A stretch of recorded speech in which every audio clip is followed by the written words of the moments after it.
คลิปวิดีโอนี้เป็นคลิปวิดีโอที่เขาถ่ายในระหว่างการเดินทางฮอลิเดย์อยู่ประเทศเยอรมนีเนาะพี่น้องมาเบิ่งความสวยสดงดงามของสองข้างทางในระหว่างการเดินทางของพวกเขา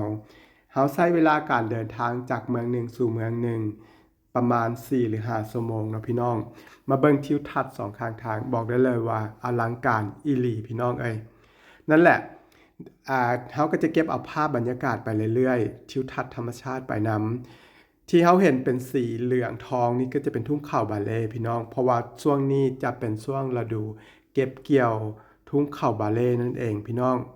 นั่นแหละแต่ว่าบางครั้งบางตอนเขาก็จะเห็นหมู่บ้านคนที่เพิ่นอาศัยอยู่ตามริมถนนพี่น้องนั่นแหละมีความสวยสดงดงามทิวทัศน์ธรรมชาติบอกได้เลยว่าสวยงามอิหลีแบบเขียวกระจีเลยพี่น้องเพราะว่าช่วงนี้เป็นช่วงซัมเมอร์เนาะอากาศกำลังดีโชคดีนำฝนกระบตกท้องฟ้าก็เป็นใจพี่น้องนั่นแหละนี่ก็คือที่เป็นหมู่บ้านน้อยๆที่เพิ่นอาศัยตามริมถนนเนาะที่เป็นหมู่บ้านชาวไร่ชาวนาของประเทศเยอรมันบางหมู่บ้านก็จะประมาณ10หลังคาเรือนพี่น้องนั่นแหละในการเดินทางของพวกเขาก็จะไปแบบนี้เรื่อยๆพี่น้องเพราะว่าการที่ขับรถชมวิวทิวทัศน์ธรรมชาติไปนะมันเป็นสิ่งที่แบบว่างามอิหลีพี่น้องงามแท้งามว่าเพลิดเพลินมันได้ความสุขในใจเพราะว่าเขาได้เห็นทิวทัศน์ธรรมชาติแบบไกลสุดลูกหูลูกตาเลยพี่น้องที่เป็นสีเหลืองทองจะเป็นทุ่งเขาบาเล่ทั้งหมดเลยนั่นแหละบางที่เป็นสีเขียวบางเทื่อก็จะเป็นทุ่งข้าวโพดนั่นแหละพี่น้องความสวยสดงดงามบอกได้เลยว่าอลังการอิหลีพี่น้อง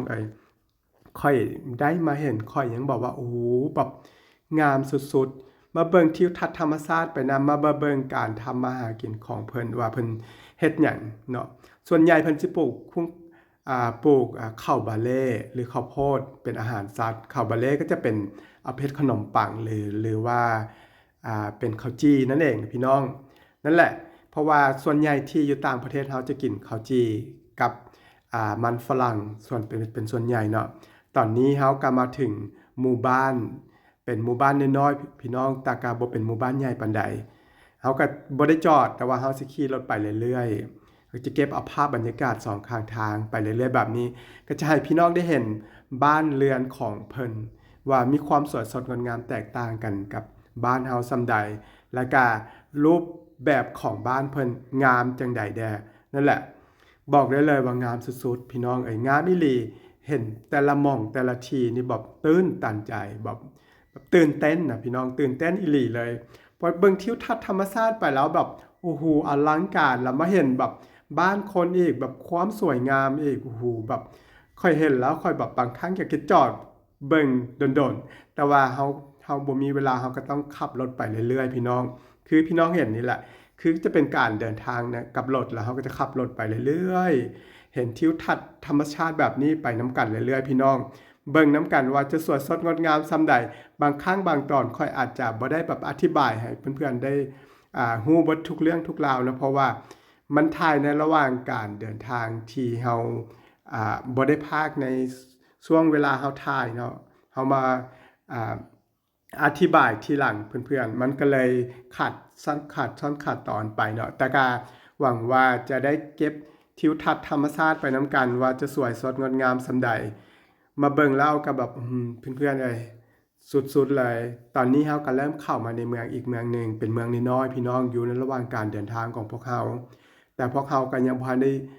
จอดรถชมเมืองนะพี่น้องเนาะเฮาก็จะค่อยๆเก็บเอาภาพบรรยากาศไปเรื่อยๆให้พี่น้องได้เบิ่งได้ชมนำกัน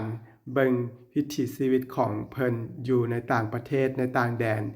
อันนี้เป็นประเทศเยอรมนีเนาะบอกได้เลยว่าสวยสดงดงามพี่น้องงามอีหลีบ้านเมืองเพิ่นงามอากาศเย็นสบายชื่นใจเลยพี่น้องตื่นเช้ามาแบบบอกได้เลยว่าสุดๆเลยตอนนี้เฮาก็ออกเดินทางต่อพี่น้องเฮาก็จะพยายามเก็บเอาภาพบรรยากาศเป็นขั้นเป็นตอนไปเรื่อยๆให้พี่น้องได้เบิ่งได้ชมนำกันบางหม่องเฮาก็จะจอดเก็บทิวทัศน์ธรรมชาติให้เพื่อนๆได้เบิ่งกันเนาะแต่ว่าตอนนี้เฮาก็เดินทางไปเรื่อยๆก็ยังบ่ทันได้จอดรถเบิ่ง ชมทิวทัศน์ในเมืองกันเนาะพี่น้องเพราะว่าตอนนี้เฮายังบ่ได้ไปถึงจุดมุ่งหมายของพวกเฮาก็จะขับรถชมวิวไปแบบนี้เรื่อยๆเบิ่งน้ำกันพี่น้องว่าจะสวยสดงดงามซ้ำใดและก็อลังการซ้ำใดนั่นแหละเฮาพยายามเก็บเอาภาพบรรยากาศงามๆมาให้พี่น้องเฮาได้เบิ่งได้ชมน้ำกันแล้วเฮาเอาเก็บเอาภาพบรรยากาศระหว่างการเดินทางให้พี่น้องได้เบิ่งได้ชมน้ำกันว่าอยู่ต่างประเทศเพิ่นมีความสวยสดงดงามส่ำใดแล้วก็แตกต่างกันส่ำใดนั่นแหละเฮาก็เลยพยายามเก็บเอาทิวทัศน์เอาบรรยากาศในระหว่างการเดินทางให้เพื่อนๆได้เบิ่งได้ชมนํกันเนาะนั่นแหละเฮาก็บ่ฮู้ว่าเฮาสิเว้าหยังต่อเพราะว่าความสวยสดงดงามบอกได้เลยว่าสุดๆเลยพี่น้องเพราะว่าเฮาขับรถไปเรื่อยๆเฮาก็ชมทิวทัศน์ไปนํกันแบบนี้ล่ะพี่น้องเพราะว่าเฮาบ่ได้จอดชมเมืองกันพอประมาณเนาะส่วนใหญ่เป็นถ้าเป็นหมู่บ้านน้อยๆเฮาก็จะขับรถผ่านไปเรื่อยๆแล้วก็เบิ่งทิวทัศน์ไปนํกันเรื่อยๆจังซี่บางครั้งก็จะเห็นทิวทัศน์ที่เป็นสีเขียวเพราะว่าอยู่เขตที่เฮามาท่องเที่ยวนี่ก็จะเป็นเขตที่มีภูเขาจะบ่สูงจนเกินไปประมาณ5หรือว่า 7-800 เมตรเท่านั้นเองพี่น้องแต่ว่าทิวทัศน์ธรรมชาติส่วนใหญ่ก็จะเป็นแบบทุ่งเขาบาเล่และเป็นภูเขาประชาชนส่วนใหญ่ที่อยู่เขตนี้เพิ่นจะอาศัยอยู่ตามริมตีนเขาก็ว่าแม่นบ้านเฮาจะเอิ้นว่าตีนเขาเนาะนั่นแหละระหว่าง2ฝั่งของหมู่บ้านก็จะเป็นภูเขาแบบนี้พี่น้องเพราะว่าทิวทัศน์ระหว่างกลางของภูเขานี่สวยสดงดงามอีหลีพี่น้องมันจะเย็นสบายมันจะบ่ร้อนจนเกินไปพี่น้องความสวยงามบอกได้เลยสุดๆเลยพี่น้องนั่นแหละส่วนใหญ่เพิ่นจะอาศัยอยู่แบบนี้ก็คือที่พี่น้องได้เห็นนี่แหละก็จะเป็นแบบเป็นหมู่บ้านเพิ่นตั้งตามริมถนนไปเรื่อยๆแล้วก็ระหว่าง2ข้างทางก็จะเป็นภูเขาพี่น้องนั่นแหละถ้าผู้ใดได้มาเบิ่งมาเห็นเนาะจะบอกได้เลยว่าสวยงามอีหลีพี่น้องตอนนี้ก็จะมาถึงเขตที่เป็นเมืองน้อยๆพี่น้องเขาจะพาพี่น้องพักผ่อนหม่องนี้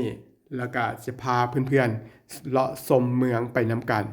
ว่าจะสวยสดงดงามส่ำใดเนาะเมืองนี้เฮาก็บ่ฮู้เพราะว่าเฮาก็ขับรถมาเรื่อยๆก็เลยมาเจอเมืองนี้เนาะเป็นเมืองที่สวยงามอีหลีพี่น้องเฮาก็พยายามเก็บเอาภาพบรรยากาศให้เพื่อนๆได้เบิ่งได้ชมนํกันว่าเฮาจะพาเพื่อนๆขึ้นไปชมเมืองในมุมสูงเนาะเพราะว่าในบนภูเขามันจะมีพระราชวังเก่าในสมัยใดเฮาก็บ่ฮู้เนาะแต่ว่าเฮาสามารถขึ้นไปแล้วก็ไปชมทิวทัศน์ของเมืองไปนํกันว่าจะสวยสดงดงามส่ำใดเฮาก็จะพยายามเก็บเอาภาพบรรยากาศเป็นตอนๆไปแล้วก็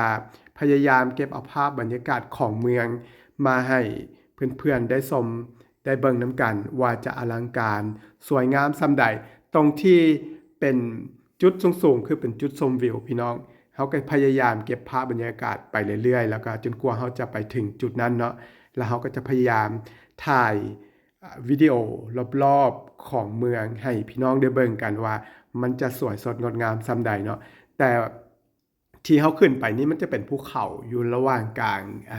เมืองรอบๆก็จะเป็นเมืองที่เพิ่นตั้งรอบๆเนาะนั่นแหละสวยงามอีหลีพี่น้องบอกได้เลยว่าสวยงามสุดๆนั่นแหละค่อยก็พยายามค่อยถ่ายวิดีโอไปเรื่อยๆแล้วก็เก็บเอาภาพบรรยากาศตั้งแต่ทางขึ้นจนฮอดจุดชมวิวพี่น้องอันนี้ก็คือตอนอยู่ส่วนข้างบนนะพี่น้องเนาะเพราะว่าข้างบนจะเป็นจุดชมวิวเป็นคาสเทลเก่าหรือว่าเป็นพระราชวังเก่าตอนนี้เฮาก็พยายามถ่ายทางจุดชมวิวแล้วก็พยายามถ่ายคาสเทลเก่าให้พี่น้องได้เบิ่งได้ชมนํกันว่าจะสวยสดงดงามส่ำใดเนาะนั่นแหละมาเบิ่งนํกันพี่น้องจะอลังการส่ำใด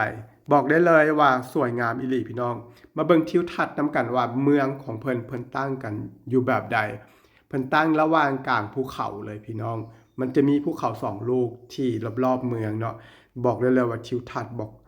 งามแท้งามว่าพี่น้องทิวทัศน์งามอีหลีบรรยากาศเย็นสบายบ่ร้อนพี่น้องมาเบิ่งน่ะงามพี่น้องค่อยเห็นแล้วค่อยก็แบบบอกบ่ถูกเลยว่างามส่ำใดงามอีหลีบอกว่างามอีหลีเลยงามคักงามแน่นั่นแหละ รอบๆทิวทัศน์ก็จะเป็นสีเขียวแบบนี้เลยพี่น้องความสวยสดงดงามความ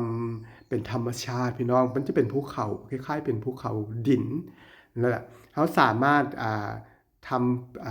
ำไอ้ไร่ทำนาได้พี่น้องนั่นแหละ